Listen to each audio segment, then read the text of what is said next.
Hello friends, welcome back to the channel. आपका इस interesting video में स्वागत करता हूं। आज बात करूंगा हम स्मार्टली कैसे इन्वेस्टमेंट करें फील्ड के अंदर। एज यू नो दैट आज के टाइम पे इन्वेस्टमेंट एक बहुत बड़ा रीजन बन गया है बिजनेस जनरेट करने का। जब तक इन्वेस्टमेंट नहीं करेंगे, एक्टिविटी नहीं करेंगे, तब तक बिजनेस हमारे पास में नहीं आता, राइट। इन सब चीज़ों से हम बहुत अच्छी तरीके से अवेयर हैं। बट स्मार्टली इन्वेस्टमेंट कैसे करें, कौन से स्टेप्स फॉलो किए जाते हैं, या फिर मैं बोलूँ कि इन्वेस्टमेंट करने से पहले हमें किन चीज़ों का ध्यान देना चाहिए, राइट। मैं यहाँ पे आपको 7 ऐसे पॉइंट फ्रेंड बताने वाला हूँ जिसको जब भी आपको इन्वेस्टमेंट करना है एज ए फार्मा स्टार्टअप या फिर as a medical representative, area manager, आपको इन सब चीजों का ध्यान देना चाहिए। सबसे पहला जो पॉइंट है इसके अंदर आता है वो है नो द कस्टमर। बिना कस्टमर को जाने हुए कभी भी इन्वेस्टमेंट ना करो, चाहे वो डॉक्टर हो, चाहे वो केमिस्ट हो, या हॉस्पिटल हो, इंस्टीट्यूट हो, कहीं भी। जब तक वहाँ पे आपको पता ना चल जाए कि हाँ भाई यहाँ पे इन्वेस्टमेंट करने के बाद ROI इंश्योर होती है कि नहीं होती है, धंधा आता है कि नहीं आता है तो कितना आता है, कितने % में आता है, कैसे होता है, आपको अच्छे तरीके से जानना है। कहने का मतलब ये कि पहली बार गए, मिले, अच्छी अच्छी बातें हुई तो पहली बार में इन्वेस्टमेंट का कमिटमेंट करके नहीं आना है। इन्वेस्टमेंट का कमिटमेंट तब करना है जब उस पर्टिकुलर पर्सन को, हॉस्पिटल को, मतलब अपने कस्टमर को अच्छे तरीके से जान जाओ। दूसरी बात ये ध्यान रखना है जब भी आप इन्वेस्टमेंट करने जा रहे हैं, आजकल देखो केमिस्ट और डॉक्टर में कोई डिफरेंस नहीं रह गया है। आपको इन्वेस्टमेंट करते समय ये ध्यान रखना है कि भाई चाहे केमिस्ट हो चाहे डॉक्टर हो, दोनों मेरे लिए समान है। जनरली क्या होता है कि जब हमें डॉक्टर के ऊपर कुछ एक्टिविटी करनी होती है तो हम बड़ी बड़ी एक्टिविटीज करते हैं या हमें इंटरेस्ट होता करते हैं, लेकिन जहाँ केमिस्ट की बात आती है तो वहाँ पे उसको क्या ट्रीट करते हैं कि यार कम में ही बात बन जाए तो बहुत अच्छी बात है। तो वहाँ ओपन है, जो ऑफर आप डॉक्टर को दे रहे हो वही ऑफर आपको केमिस्ट को देना चाहिए, राइट। दोनों के ऊपर ऑफर बराबर रखो। आने वाले टाइम के अंदर केमिस्ट ना बहुत ज़्यादा पावरफुल हो जाएगा। अभी से अगर आप रिलेशन बना के रखेंगे, केमिस्ट सेंट्रिक एक्टिविटी प्लान करिए, केमिस्ट सेंट्रिक इन्वेस्टमेंट प्लान करिए। जैसे ऑफर्स आप डिजाइन करते हैं डॉक्टर्स के लिए, वही सेम ऑफर या उतना ही अट्रैक्टिव ऑफर जो डिजाइन करिए केमिस्ट के लिए। मतलब दोनों ही आपके लिए कस्टमर है, दोनों को इक्वली ट्रीट करिए। थर्ड पॉइंट ये है कि आपको अपने कंपनी के अंदर नो कैश पॉलिसी को फॉलो करना चाहिए। देखिए कैश में बहुत सारे लोग मांगते हैं हमको कैश दे दो, हम जो करना हो अपने मर्जी से करेंगे। इससे 2 प्रॉब्लम होती है। एक तो उसका कोई रिकॉर्ड आप मेंटेन नहीं कर सकते, कोई अगला आदमी लिया है तो आप बोल भी नहीं सकते कि हाँ भाई हमने कुछ दिया हुआ है, ठीक है। दूसरी प्रॉब्लम ये आती है, एक तो पहला मेंटेन नहीं कर पाओगे, शो नहीं कर पाओगे कहाँ, दूसरा उससे कोई ब्रांड वैल्यू डेवलप नहीं होता है, जनरेट नहीं होता है। जब कभी आप कोई एक्टिविटी या इन्वेस्टमेंट करते हैं फ्रेंड, वो किसी फॉर्मेट में करते हैं, चाहे वो कोई आप टीवी, कूलर इस टाइप की चीज़ें देते हैं या कुछ और फॉर्म में करते हैं, तो वो ना एक ब्रांड वैल्यू डेवलप करने का काम करता है, राइट। तो जब आप इन्वेस्टमेंट करने जा रहे हैं तो इसके साथ ये भी प्लान करिए कि इन्वेस्टमेंट भी हो जाए और मेरा ब्रांड वैल्यू भी डेवलप हो जाए। ये प्लान करके फिर इन्वेस्टमेंट करिए। इसके अलावा जो नेक्स्ट पॉइंट फ्रेंड वो है government policy. Follow government policy. आपको गवर्नमेंट की जो पॉलिसी है, जब भी अपने ऑफर्स डिजाइन कर रहे होते हैं, एक्टिविटी डिजाइन कर रहे होते हैं, कैंपेन्स प्लान कर रहे होते हैं, जो गवर्नमेंट के गाइडलाइंस है देखिए वो कहीं भी वायलेट ना होने पाए, ठीक है। हर चीज का देखो जुगाड़ है, ऐसा नहीं कि गवर्नमेंट नियम बनाया तो उससे जुगाड़ नहीं है। हमारा देश जुगाड़ों का देश है, हर चीज का जुगाड़ है, हर चीज का तरीका है। बट आपको ये ध्यान रखना कि गवर्नमेंट की कोई रूल्स का वायलेशन ना होने पाए, नहीं तो अननेसेसरी कल को अगर कोई बात फंसेगी, जैसे अभी अपेक्स वाला हुआ था, कभी हैवी पेनाल्टी देना पड़ा अपेक्स को, तो ऐसे बहुत सारे केसेस होते रहते हैं। तो उसमें कंपनी ना फंस पाए, उससे रेपुटेशन बहुत ज्यादा खराब होता है और पैसे तो जेब से लगते हैं पेनाल्टी के तौर पे। नेक्स्ट पॉइंट है, जब एक्टिविटी करने की बात आती है तो कोशिश ये करिए कि आपके मेडिकल रिप्रेजेंटेटिव, मतलब आज में अगर मेडिकल रैप आप काम करो, आपके साथ आपके बॉस भी उस डॉक्टर या केमिस्ट को विजिट कर चुके होंगे। बट एज ए कंपनी अगर मैं बात करूं, जब तक आपका मैनेजर एंड मेडिकल रैप दोनों लोग ही पर्टिकुलर पर्सन को, कस्टमर को ना विजिट कर ले, और मेडिकल रैप की विजिट कम से कम नहीं तो 3 विजिट होनी चाहिए और एक एरिया मैनेजर की विजिट हो चाहिए, दोनों लोग कंफर्म करें कि हाँ भाई ये श्योर है यहाँ पे हम एक्टिविटी करेंगे, यहाँ पे ऑफर्स डालते तो हमें रिटर्न्स मिलने वाले हैं। जब तक कि इस चीज की श्योरिटी ना हो जाए, कभी भी जल्दबाजी में वहां पे एक्टिविटी मत करिए। इसके बाद जो नेक्स्ट पॉइंट है फ्रेंड वो है न्यूट्रास्यूटिकल के ऊपर। अगर आपको इन्वेस्टमेंट एक्टिविटीज करना है, हमने देखा है कि ज्यादातर इन्वेस्टमेंट एक्टिविटी हम ये करते हैं, इन्वेस्टमेंट एक्टिविटी मतलब कर देते हैं, उस पर जो भी धंधा आ जाए हम उसको एक्सेप्ट कर लेते हैं। एज ए स्टार्टअप हमारे लिए धंधा बहुत बड़ी चीज है, किसी तरह धंधा आए और कंपनी चले, यही हम ऐसा सोचते हैं। लेकिन इस सोच में कहीं कोई प्रॉब्लम नहीं है कि हम इन्वेस्टमेंट कर रहे हैं तो हमको धंधा आएगा और साइकिल मेरा रोटेट होगा, मेरी कंपनी चल पड़ेगी, हमारा बिजनेस होने लगेगा, राइट। ये सोच में कहीं भी कोई प्रॉब्लम नहीं है। लेकिन इस सोच के साथ क्या है कि आप कभी कभी भी आगे बढ़ नहीं पाओगे। जब तक इन्वेस्टमेंट एक्टिविटी करते रहेंगे तब तक धंधा आता रहेगा, पहली चीज़।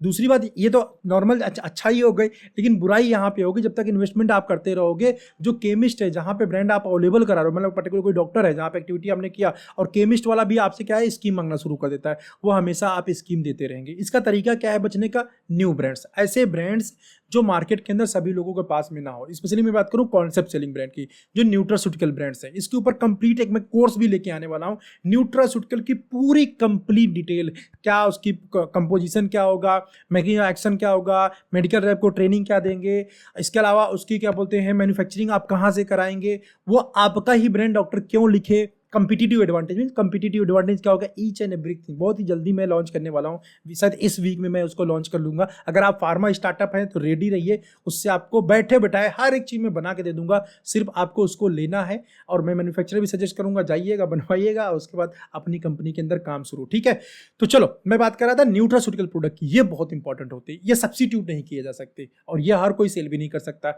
जब तक आपका कॉन्सेप्ट इसके अंदर डेवलप नहीं होगा, डिटेलिंग स्टोरी स्ट्रांग नहीं होगी, आप मतलब कॉन्सेप्ट क्लियर नहीं होगा। जनरल प्रोडक्ट साल्ट बेसिस पे सेल होता है, उनका जो हीरो होता है साल्ट होता है, साल्ट के ऊपर गेम प्ले होता है। लेकिन जो कॉन्सेप्ट सेलिंग मॉलिक्यूल होते हैं वो डिजीज सेंट्रिक होते हैं, राइट। तो डिजीज सेंट्रिक जब होते हैं, डिजीज के ऊपर जितना ज्यादा बात करेंगे उतना ज्यादा आप सेल कर पाते हैं। तो ये सिस्टम थोड़ा सा डिफरेंट होता है, बट अगर आपको एक्टिविटी करना है, इन्वेस्टमेंट करना है, तो न्यूअर ब्रांड के साथ, स्पेशली न्यूट्रास्यूटिकल के साथ इन्वेस्टमेंट एक्टिविटी करिए। ये जो है क्या सब्स्टिट्यूशन से आपको बचा लेगा, और यस फ्यूचर के अंदर इसका स्कोप बहुत ज्यादा है। मतलब ऐसे ब्रांड के ऊपर इन्वेस्टमेंट एक्टिविटी करिए, ऐसे ब्रांड करिए, बट उसके ऊपर सेंट्रिक होकर बिल्कुल फोकस करके उसी का बिजनेस ज्यादा लीजिए, ताकि वो बिजनेस वो मार्केट के साथ में बड़ा होता जाए। ऐसे साल्ट को धंधा लेने की कोशिश मत करिए जो मार्केट बढ़ने के साथ वो छोटा होता जाए, तो ऑटोमेटिकली क्या होगा, बिजनेस भी कम हो जाएगा। लेकिन ऐसा ग्रोइंग मतलब पीसीओडी है, पीसीओडी अपने आप में बहुत बड़ा प्रॉब्लम है, स्ट्रेस मैनेजमेंट बहुत बड़ी प्रॉब्लम है, इनफर्टिलिटी बहुत बड़ी प्रॉब्लम है। आने वाले टाइम के अंदर ये प्रॉब्लम बहुत बड़ी बन जाएंगी। तो अगर इन सारा का बिजनेस आप ले रहे हैं अपने कस्टमर से, तो मार्केट बढ़ने के साथ साथ आपके प्रोडक्ट का सेल भी ऑटोमेटिकली बढ़ता जाएगा, और यस आप पैसे सेल जनरेट कर पाएंगे। इसके बाद फ्रेंड जो नेक्स्ट पॉइंट है वो है, जो भी इन्वेस्टमेंट एक्टिविटीज ऑफर जो कुछ भी आप कर रहे हैं, एज अ कंपनी आपकी रिस्पॉन्सिबिलिटी है उसकी पूरी डॉक्यूमेंटेशन करना। ठीक है, किसी के ऊपर एक्टिविटी करना है, बातचीत की है, मामला सेट हुआ और गए दे दिया, हो गया एक्टिविटी। नहीं, ऐसी एक्टिविटी नहीं हो पाएगी। ऐसे आज आप कर रहे हो, जैसे टीम साइज बड़ी हो जाएगी, कब तक कितना याद रखोगे। इसके लिए प्रॉपर एक फॉर्मेट होता है, इसके इन्वेस्टमेंट एक्टिविटी करने के लिए भी, प्लस इसको ट्रैक करने के लिए एक अलग फॉर्मेट होता है। पहले तो हमने इन्वेस्टमेंट एक्टिविटी कर दिया, उसके बाद ट्रैकिंग करेंगे आरओआई को। ठीक है, रिटर्न कितना आ रहा है, जो मैंने ऑफर दिया उसके ऊपर रिटर्न कितना आ रहा है, तो उसको ट्रैक करने के लिए रेगुलर हमारे पास एक अलग फॉर्मेट होता है। ये सारे फॉर्मेट और इसके जैसे बहुत सारे फॉर्मेट मुझे आपको मिल जाते हैं मेरे फार्मा स्टार्टअप टूल किट के अंदर। अगर एक फार्मा स्टार्टअप आप हैं तो ये फार्मा स्टार्टअप टूल किट ले लीजिए, इसके अंदर आपको वीडियोज प्लस फॉर्मेट मिल जाएंगे, उसको अपनी कंपनी के अंदर इंप्लीमेंट कर दिए। 2500 रुपीज प्राइस है, आप इसको ले सकते हैं, लेकिन ये आपके लाखों रुपए का धंधा करवा सकता है, लाखों रुपए बचा सकता है, बहुत सारा पैसे से वेस्टेज बता सकता है, बहुत अच्छी तरीके से कंपनी को ऑर्गेनाइजेशन को रन कर सकते हैं। ओवरऑल कहने का मतलब ये है, डॉक्यूमेंटेशन पार्ट स्ट्रांग रखिए। आज एक मेडिकल रिप्रेजेंटेटिव काम कर रहा है, अपनी इन्वेस्टमेंट एक्टिविटी किया, गया, कस्टमर भी साथ में लेके गया, अभी धंधा ही नहीं आ रहा है, और कहाँ कहाँ उसने किया, कैसे क्या हो रहा था आपको कुछ मालूम ही नहीं। तो आपको ये सारी चीजें एक फॉर्मेट में एक चैनल के थ्रू करना चाहिए, उसका डॉक्यूमेंटेशन मेंटेन रखना चाहिए। तो कल को अगर मेडिकल रैप छोड़ के चला भी जाता है, मैनेजर छोड़ के चला भी जाता है, तो भी आपको कहीं कोई प्रॉब्लम ना होने पाए, आपका धंधा वैसे का वैसा ही आता रहे। और इसके साथ ही फ्रेंड जो ये सारा आप डॉक्यूमेंटेशन करेंगे, इसको हेड ऑफिस के अंदर प्रॉपर मेंटेन करिए, हार्ड कॉपी में या सॉफ्ट कॉपी में, जैसे भी आपको लगता है। अगर आप कंप्यूटर स्किल आपके अच्छे हैं तो सॉफ्ट कॉपी में, अगर कंप्यूटर स्किल बहुत अच्छे आपके नहीं है तो इसको प्रिंट आउट निकाल के हार्ड कॉपी में या रजिस्टर अगर आप चाहो तो बना सकते हो। बट यस, इसको मेंटेन जरूर करो, बिना मेंटेन किए हुए काम नहीं चलना है। हेड ऑफिस में डॉक्यूमेंटेशन पार्ट बहुत स्ट्रांग होना चाहिए, जिसमें मेरा आपका फार्मा स्टार्टअप टूल किट बहुत ज़्यादा हेल्प करेगा, राइट। चलो इस वीडियो में इतना ही। अगर आप एक फार्मा स्टार्टअप हैं या फार्मा स्टार्टअप करने का सोच रहे हैं, ये मेरा जूम कंसल्टेशन नंबर नीचे आ रहा है 9058623737। इस नंबर पे 699 रुपीज़ जो इस साल का फी है पे करके, अगर ये वीडियो आगे देखेंगे शायद ये बढ़ चुका होगा, बट इस साल का फी 699 पे करके कंसल्टेशन बुक करके मुझसे आप बात कर सकते हैं। अगर आप मेडिकल स्टोर ओपन कर रहे हैं, आप होलसेल कर रहे हैं, आप ऑनलाइन फार्मा कंपनी लॉन्च करने का सोच रहे हैं, आप एफएमसीजी में जाना चाह रहे हैं, आप D2C में जाना चाहते हैं, आप ई लर्निंग प्लेटफॉर्म डेवलप करना चाहते हैं, इस टाइप की सारी सर्विसेज के लिए आप मुझसे कॉन्टैक्ट कर सकते हैं। ठीक है, आपको विजुअलेट इवन दैट बनवाना है अपने प्रोडक्ट्स के लिए, जो नए लॉन्चिंग है, न्यू प्रोडक्ट लॉन्च कर रहे हैं, या एग्जिस्टिंग जो विजुअलेट है उसको रीडिफाइन करना चाहते हैं, एक ऐसा विजुअलेट जो आपके स्टोरी टेलिंग करे, जो विजुअलेट ही बोले डॉक्टर के सामने, मेडिकल रैप का काम काफी ज्यादा आसान कर दे, वो आप मुझसे कांटेक्ट करके बना सकते हैं। नंबर मेरा डिस्क्रिप्शन में मिल जाएगा और यहाँ भी है। और अपनी कंपनी ग्रो करने के लिए मेरे साथ आप कंसल्टेशन भी बुक करके बात कर सकते हैं। बाकी इस वीडियो में इतना ही। ये मैंने आपको 7-8 पॉइंट बताए फ्रेंड, ये आप बहुत ही इंपॉर्टेंट पॉइंट है, इसको आप फॉलो करिए जब आप इन्वेस्टमेंट एक्टिविटी करने जाते हैं। किसी भी पॉइंट को भूलिए मत, ठीक है। चलो, आपको वीडियो अगर अच्छा लगा हो, इंफॉर्मेटिव लगा हो, समझदारी भरा लगा हो तो एक लाइक कर दीजिएगा। और किस टाइप का वीडियो आप चाहते हैं मुझे कमेंट करके बता दीजिएगा, ताकि मैं उस टाइप का वीडियो बनाने की कोशिश करूंगा जिससे आपका भी नॉलेज इंप्रूवमेंट हो, साथ ही साथ मेरा भी अपना कुछ फायदा हो व्यूज के थ्रू, राइट। चलो, बस मिलते हैं आपको ऐसी किसी इंटरेस्टिंग वीडियो में नेक्स्ट टाइम। बाय।